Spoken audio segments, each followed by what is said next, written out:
Bismillahirrahmanirrahim. Assalamualaikum warahmatullahi wabarakatuh.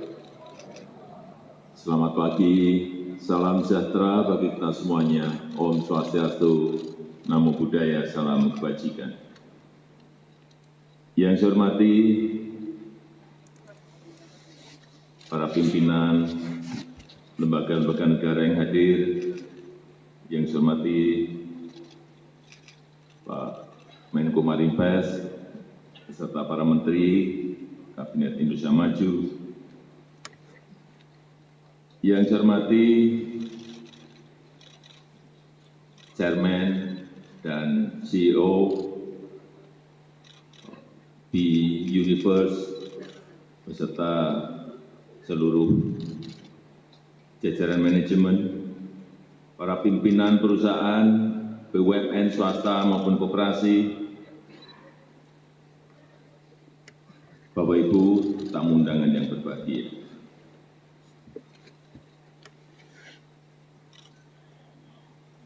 Perubahan fundamental dalam ekonomi global saat ini sedang terjadi.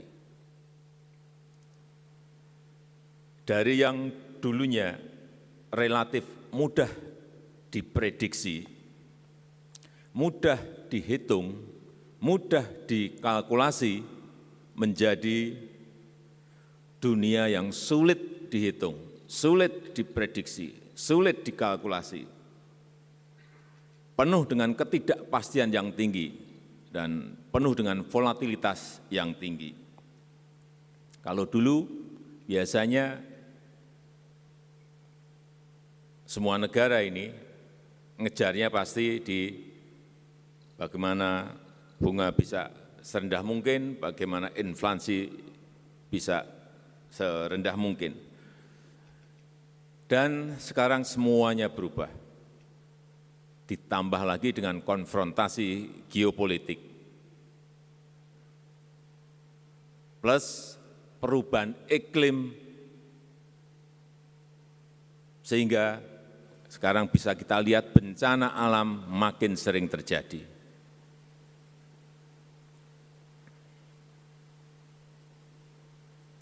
Dengan situasi yang ada sekarang ini, negara manapun dapat terlempar dengan cepat keluar jalur dengan sangat mudahnya, apabila tidak hati-hati dan tidak waspada, baik dalam pengelolaan moneter maupun pengelolaan fiskal. Apalagi setelah perang Rusia dan Ukraina, kita tahu pertumbuhan ekonomi di tahun 2023 yang sebelumnya diperkirakan 3%, terakhir sudah diperkirakan jatuh di angka 2,2%. Inilah yang sering disampaikan membayar harga dari sebuah perang.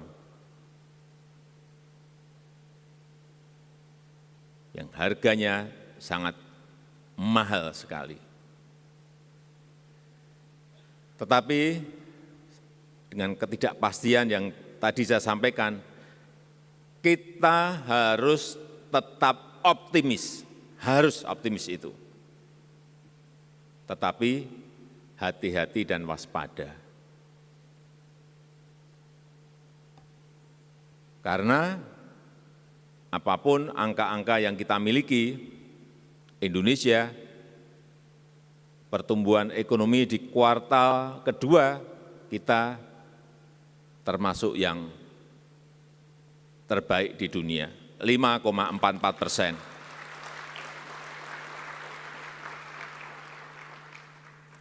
Inflasi juga masih terkendali setelah kenaikan BBM, kita masih di angka di bawah 6, 5,9. Ini juga tetap harus kita syukuri, karena kalau kita bandingkan dengan negara-negara lain, Sekarang ini di Argentina sudah 83,5%. Dengan kenaikan suku bunga sudah 3.700 basis point. Kita inflasi 5,9 dengan perubahan suku bunga kita di 75 basis point. Artinya moneter kita masih pada posisi yang bisa kita kendalikan. Karena apa? Yang saya lihat di dalam keseharian antara Bank Sentral kita BI dan Kementerian Keuangan ini berjalan beriringan. Berjalannya rukun, tidak saling tumpang tindih, ini yang saya lihat. Komunikasinya baik, sehingga fiskal dan moneter itu bisa berjalan bersama-sama. Kemudian untuk terus meningkatkan daya beli, meningkatkan konsumsi masyarakat, pemerintah juga memberikan bantuan sosial, baik berupa kompensasi dan subsidi, ini besarnya luar biasa. 502,6 triliun, ini angka yang gede sekali. Tetapi ya inilah, karena kita ingin konsumsi masyarakat tetap terjaga, daya beli masyarakat tetap terjaga. Ya bayarannya ini 502 triliun. Kemudian yang kedua, kita sekarang ini memang bekerja tidak hanya makro saja, enggak bisa. Makro iya, mikro iya, tapi juga tidak cukup. Harus lebih tajam lagi, detail. Sehingga penyelesaiannya betul-betul satu persatu.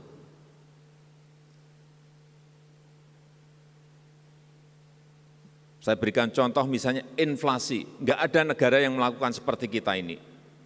Inflasi biasanya dikendalikan dengan menaikkan suku bunga.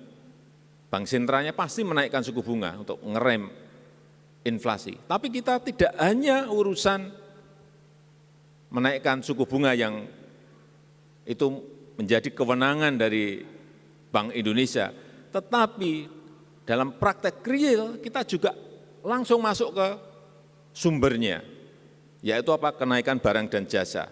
Dengan apa? Saya sudah mengumpulkan bupati, wali kota, dan gubernur 2 kali untuk urusan inflasi ini, dan akan terus kita lakukan, kita evaluasi setiap 2 minggu. Kita berikan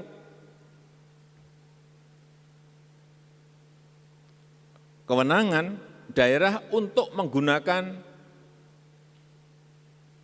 dana transfer umum 2% dan juga belanja tidak terduga bisa digunakan untuk mengatasi inflasi. Caranya, misalnya ada kenaikan bawang merah di sebuah provinsi, Lampung misalnya. Sumber bawang merah di mana? Brebes. Karena harga bawang merah naik di Lampung, sudah Pemda bisa beli langsung ke Brebes. Atau menutup ongkos transportasi dari Brebes ke Lampung, itu dibebankan di APBD. Setelah kita hitung-hitung juga biayanya biaya yang sangat murah. Ongkos berapa sih dari Brebes ke Lampung, saya cek. 1 truk 3.500.000.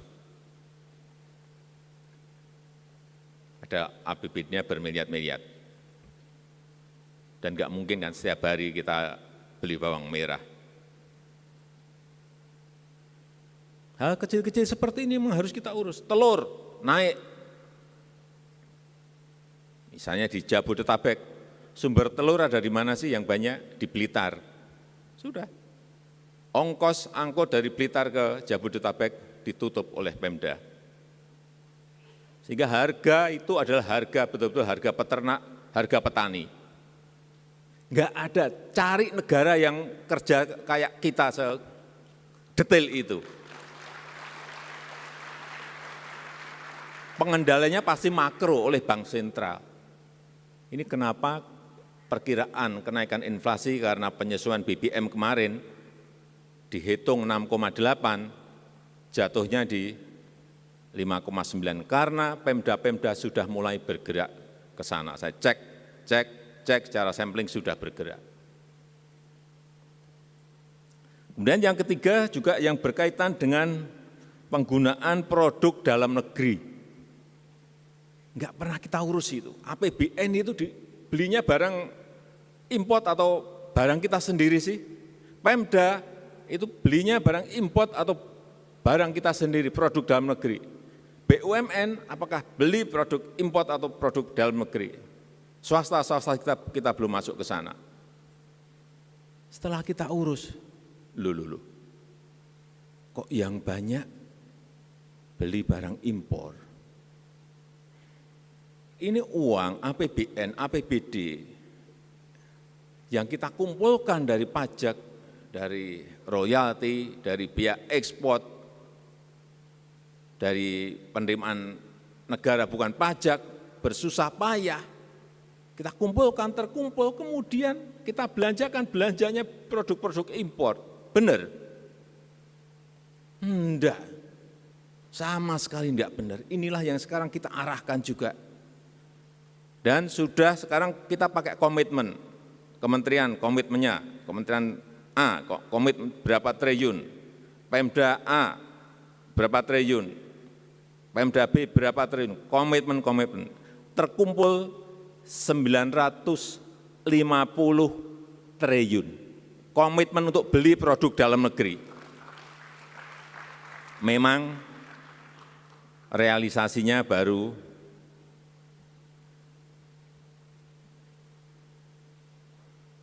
untuk BUMN baru 72%. Kemudian untuk APBN dan APBD memang masih kecil, masih 44% dari angka yang tadi saya sampaikan 950 triliun. Tetapi kalau ini nanti terrealisasi 100% akan kelihatan sekali UKM kita kok harus menaikkan kapasitas produksinya, produk-produk yang kita buat kok menaikkan kapasitas produksi karena ada permintaan dari pemerintah sebesar 950 triliun itu. Ini kalau enggak dilihat secara detail, enggak kelihatan barang-barang seperti ini, padahal 950 triliun.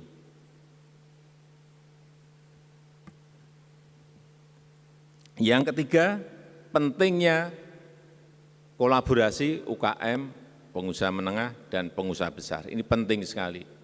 Selalu saya ulang-ulang. Harus bekerja sama, harus kompak. Bangun Indonesia Incorporated. Semuanya bergerak. Syukur bisa masuk ke pasar-pasar global. Kalau ini kuat betul, kita bisa bersatu, kita kompak, seperti saat kita menangani pandemi dari atas sampai ke tingkat daerah dan RT semuanya bergerak, ini akan cepat menyelesaikan masalah-masalah yang kita hadapi. Kemudian yang keempat yang sudah juga sering saya sampaikan mengenai hilirisasi industri. Hilirisasi industri yang sudah kita mulai. Saya selalu sampaikan, investasi terbuka, tetapi kalau masuk ke sebuah daerah harus bekerja sama dengan pengusaha lokal, baik yang dari Jakarta maupun yang asing. Bekerja sama dengan pengusaha lokal, diajak mereka. Lompatannya dalam hilirisasi ini saya berikan contoh bolak-balik urusan nikel. Saat kita masih ekspor dalam bentuk bahan mentah, setahun itu nilainya hanya kira-kira 15 triliun. Setelah masuk ke industrialisasi, ke hilirisasi, menjadi 20,9 billion US dollar. Ini sudah di angka 360 triliun. Dari 15 triliun melompat menjadi 360 triliun. Itu baru satu komoditi, baru satu barang. Kita memiliki yang namanya nikel, memiliki boksit, memiliki tembaga, memiliki timah, memiliki aspal. Aspal apalagi. Ini kalau enggak kita ke lapangan enggak ketemu. Saya ke Buton.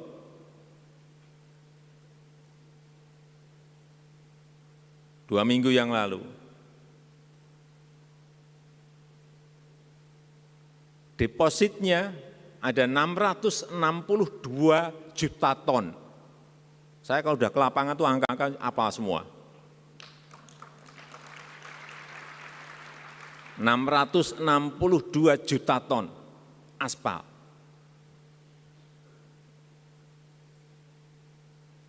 Dulunya pernah diolah di Buton.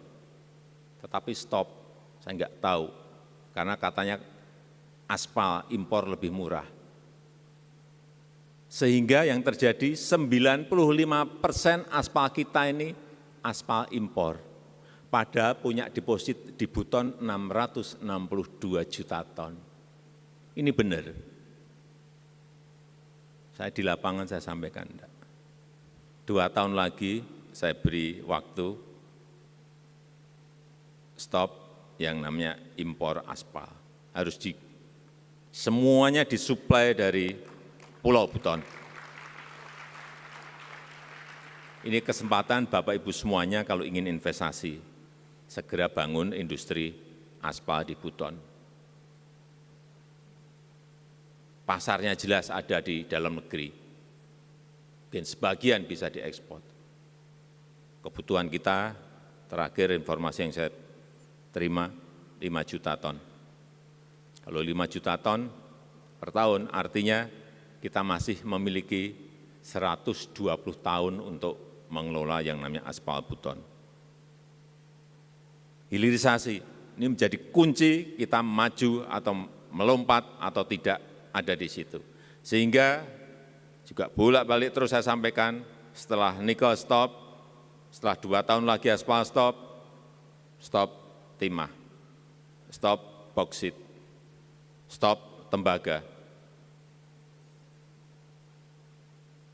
Karena pajak, biaya ekspor, royalti, dividen semuanya akan masuk ke dalam negeri. Tidak yang menikmati orang luar kita. Freeport misalnya setelah kita ambil 51%, saya ke lapangan, saya suruh ngitung berapa sih pendapatan negara yang dihasilkan dari Freeport, yang dulunya kita hanya dapat dividen, ya 9%.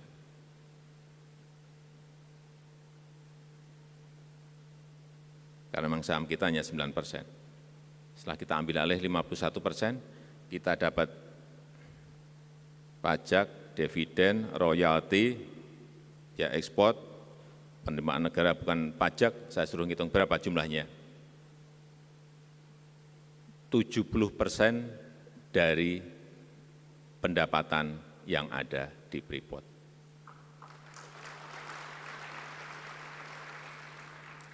Artinya negara betul-betul dapat betul.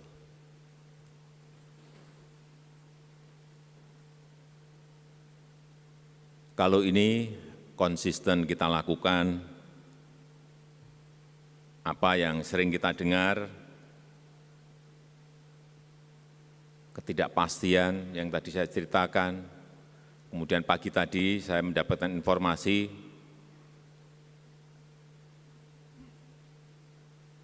dari pertemuan di Washington DC, 28 negara sudah antri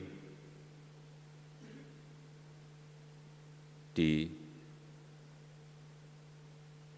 markasnya IMF menjadi pasien.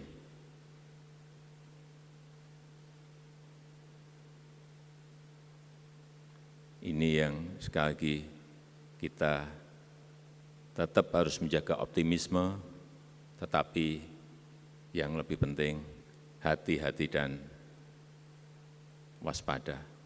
Eling lan waspada. Saya tutup, terima kasih. Wassalamualaikum warahmatullahi wabarakatuh. Dan dengan mengucap bismillahirrahmanirrahim, pada pagi hari ini secara resmi saya buka Investor Daily Summit 2022. Terima kasih. Wassalamualaikum warahmatullahi wabarakatuh. Mohon berkenan mendampingi Bapak Presiden melakukan pembukaan. Kami undang untuk naik ke atas panggung kepada Menko Marves, Menteri Investasi, Executive Chairman B Universe dan CEO B Universe.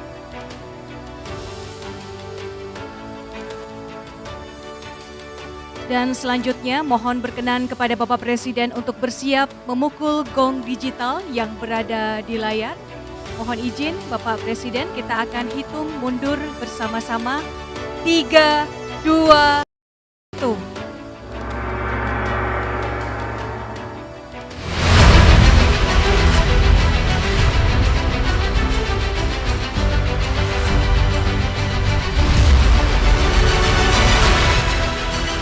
Hadirin yang kami hormati, dengan demikian Investor Daily Summit 2022 telah resmi dibuka oleh Presiden Republik Indonesia.